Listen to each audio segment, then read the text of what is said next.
Assalamualaikum sahabat yang budiman. Kali ini kita akan bercerita kerajaan-kerajaan yang ada di Semenanjung Malaya. Kita masih memakai referensi Nusantara dalam catatan Tionghoa, karangan W.P. Groeneveld. Setelah mendengar catatan Mahuan pada tahun 1416 Masehi, sekarang kita mendengar catatan Hayu bertarikh tahun 1573 Masehi. Melaka terletak di selatan. Sebelumnya negara ini merupakan bawahan Siam atau Thailand. Kepala negara ini kemudian memberontak dan memerdekakan diri. Kapan hal ini terjadi tidak dapat dipastikan. Berlayar dari Dingmen di distrik Dongguan atau dekat Guangzhou, kapal harus diarahkan menuju Siam hingga mencapai Pulau Condor. Dari sini, kapal diarahkan menuju selatan hingga tiba di Selat Lingga. 2 hari kemudian, barulah kapal tiba di sana.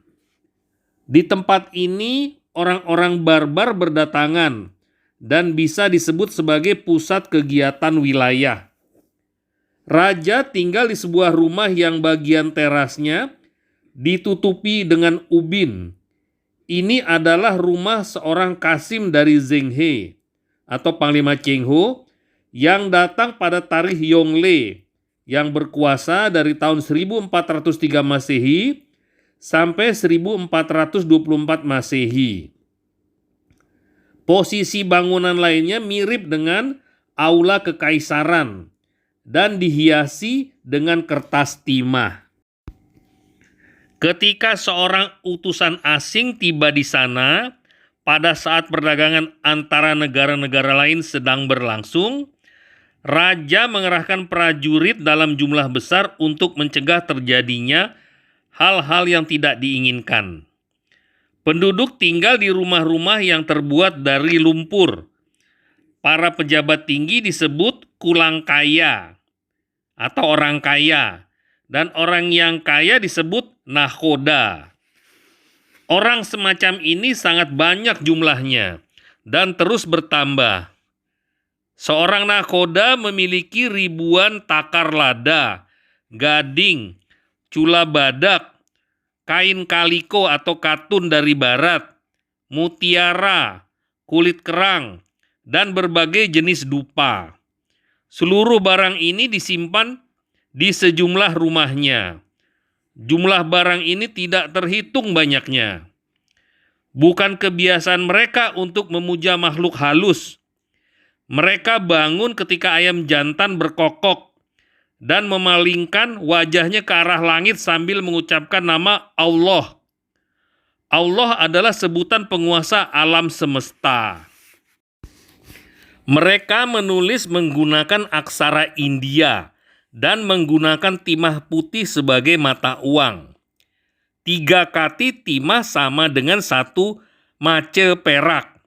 Ketika broker atau perantara melakukan transaksi, mereka memegang jari tangan rekannya untuk menunjukkan suatu angka. Walaupun mereka melakukan penawaran beribu kali, tidak ada kontrak yang ditulis. Mereka mengikatkan diri dengan menunjuk ke arah langit. Perjanjian ini tidak berani mereka langgar. Negara ini tidak menghasilkan beras. Mereka membelinya dari Siam, Juelong, Podili. 2 nama terakhir ini kita tidak tahu di mana tempatnya. Kebiasaan mereka melarang memakan daging babi. Ketika orang Tionghoa yang tinggal di sana memakannya, penduduk tidak suka dan mengatakan bahwa daging itu kotor. Mereka menghasilkan banyak susu. Orang kaya minum susu sambil makan nasi. Mereka juga tergantung dari negara lain untuk memenuhi kebutuhan unggas, anjing, angsa, dan bebek. Karena itu, harga binatang ini 5 kali lebih mahal daripada di Tiongkok. Temperamen penduduknya mudah naik, tetapi mereka sangat memegang perkataannya. Mereka selalu membawa pedang. Ketika seorang anak laki-laki berusia 2 tahun, mereka memberikan sebuah pedang kecil dan membiarkan membawanya. Jika ada perkataan yang menyinggung perasaan mereka, segera pedang dicabut. Jika seseorang terbunuh dengan cara ini, sang pembunuh akan melarikan diri ke pegunungan dan menyembunyikan dirinya di sana untuk sementara waktu. Setelah dia kembali, keluarga korban pembunuhan tidak akan membalas dendam. Orang kaya juga tidak akan memperpanjang masalah ini lagi. Ketika berjumpa, mereka meletakkan tangannya di dada orang lain sebagai tanda kesopanan. Jika secara tidak sengaja tangan itu menyentuh kepala orang lain, orang itu akan sangat marah. Orang-orang miskin kadangkala melakukan perampokan. Jika mereka bertemu seorang asing, mereka akan membunuhnya dan merampok barang-barang yang dibawanya. Para pedagang dari kapal tinggal di penginapan. Kepala penginapan selalu menyediakan budak wanita untuk melayani mereka. Para budak ini mengirimkan makanan dan minuman setiap pagi dan petang. Jika seorang makan dan minum secara berlebihan, pasti uangnya akan habis. Dalam melaksanakan pernikahan, mereka begitu menganggap penting hadiah pernikahan. Mempelai pria harus menyediakan sejumlah tertentu. Sebaliknya, mempelai wanita harus menyediakan mas kawin yang jumlahnya berlipat kali hadiah itu. Pengantin wanita juga akan membawa 5 atau 6 budak. Jika bertengkar di pasar, mereka bisa saling mencaci maki tanpa ada yang peduli. Tetapi jika salah seorang menghina ayah atau kakeknya, atau ketika menghina budak kemudian menghina tuan sang budak, pertengkaran ini bisa menjadi perkelahian berujung maut. Karena itu, mereka mengatakan lebih baik memiliki budak daripada memiliki tanah. Budak bisa menjadi pelindung tuannya. Para wanita menyelenggarakan pasar pada malam hari. Kegiatan ini harus berhenti ketika genderang dipukul 2 kali. Jika ada yang melewati ketentuan ini dan tertangkap oleh orang kaya yang sedang berpatroli, pelanggar hukum ini akan dibunuh. Raja tidak akan memperpanjang urusan ini. Untuk pelanggaran ringan, mereka menggunakan cambuk. Hukuman berat dilaksanakan sebagai berikut. Mereka akan mengambil sebatang kayu yang berbentuk tiang.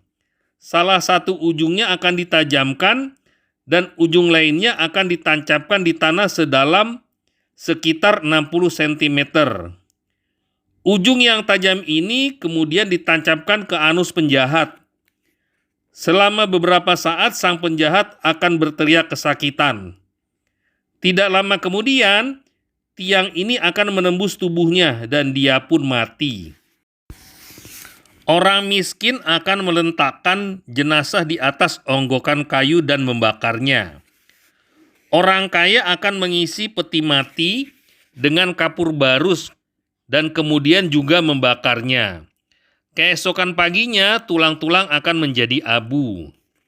Di negara ini banyak terdapat pegunungan tinggi dan jurang yang dalam. Perjalanan ke Siam dapat ditempuh melalui darat. Mereka telah berhubungan dengan Jawa. Orang Jawa terkenal kejam.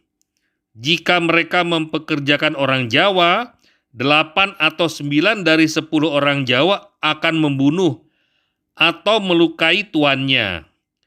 Orang Jawa ini sangat mahir menggunakan sumpit dengan anak panah beracun. Jika seseorang terluka oleh anak panah ini, dia segera mati. Pada Tarikh Zhengde yang berkuasa dari tahun 1506 Masehi sampai 1522 Masehi, sebuah kapal Frank atau Portugis datang untuk berdagang. Kemudian terjadi pertengkaran akibat masalah uang. Akibatnya, raja memasukkan kapten kapal ke penjara. Orang-orang Frank pergi dan melapor kepada pimpinannya, yang kemudian berusaha membebaskannya. Dia mempersenjatai 8 kapal besar dan sejumlah pasukan terpilih. Mereka segera tiba di tempat ini. Pada saat mereka tiba, waktu sudah berlalu selama setahun. Penduduk Melaka tidak siap dan terjadilah pembantaian. Pemimpin orang Frank berhasil menguasai istana. Raja Melaka melarikan diri ke Podili beserta sejumlah besar penduduknya.